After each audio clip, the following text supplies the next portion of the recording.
হঠাৎ শুটিং এর মাঝে যেন মারামারি করতে দেখা যায় সাকিব সিদ্দিক এবং মিরাজ খানকে। কোন বিষয়কে কেন্দ্র করে তাদের নিজেদের মধ্যে মারামারি লেগে গেল এবং তাদের এই মারামারি নিয়ে প্রাঙ্কিং টিমের চেয়ারম্যান আর্থিক সচিব রেগে গিয়ে কি বললেন, বিস্তারিত সবই বলবো আজকের এই ভিডিওতে। তাই ভিডিওটি একটু স্কিপ না করে সম্পূর্ণ ভিডিওটি দেখতে থাকুন। আর গাইস, যারা এখনো চ্যানেলটি সাবস্ক্রাইব করো নাই, সকল ধরনের আপডেট সবার আগে পেতে চ্যানেলটি সাবস্ক্রাইব করে রাখুন। এবার আসি ভিডিওর মেন টপিকে। কথা বলছিলাম সাকিব সিদ্দিক এবং মিরাজ খানকে নিয়ে। প্রাঙ্কিং টিমের শুরুর দিকে মিরাজ খান এবং সাকিব সিদ্দিক খুব ভালো বন্ধু ছিল এবং অভিনয়ের দিক দিয়েও যদি বলা যায় সাকিব সিদ্দিক এবং মিরাজ খান কেউ কারোর থেকে কোনো অংশে কম নয়। তাই তো হাই লেভেলের গল্পগুলোতে প্রাঙ্কিং টিমের চেয়ারম্যান আর্থিক সচিব কনফিউজড হয়ে যায়। দুজনেই খুব ভালো, কাকে রেখে কাকে দিবে। তবে তাদের মাঝে কেন এত দূরত্ব, একজন আরেকজনকে যেন দেখতেই পারে না। গাইস, দেখা দেখি তো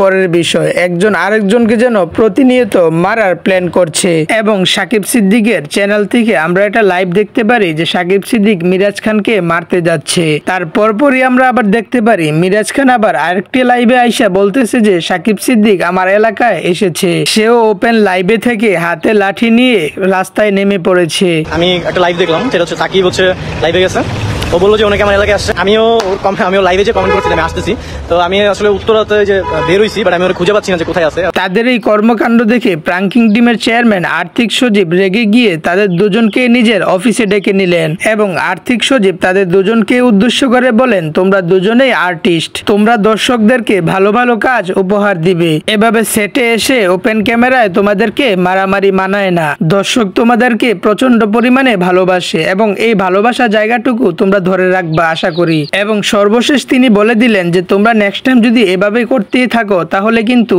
আমার প্র্যাঙ্কিং টিমের বদনাম হবে। তাই আমি চাই না আমার প্র্যাঙ্কিং টিমের বদনাম হোক। তবে আমরা ভিডিওতে দেখতে পাই মিরাজের শুট চলছিল। এই মুহূর্তে সাকিব সিদ্দিক এসে মিরাজের স্ক্রিপ্ট নিয়ে বাজে মন্তব্য করতেছে। শান্ত মিরাজ এবং শায়লার সাথে মিলে সাকিব সিদ্দিককে অনেক বোঝানোর চেষ্টা করতেছে, কিন্তু সাকিব সিদ্দিক তার নিজের কথাই যেন বলে যাচ্ছে।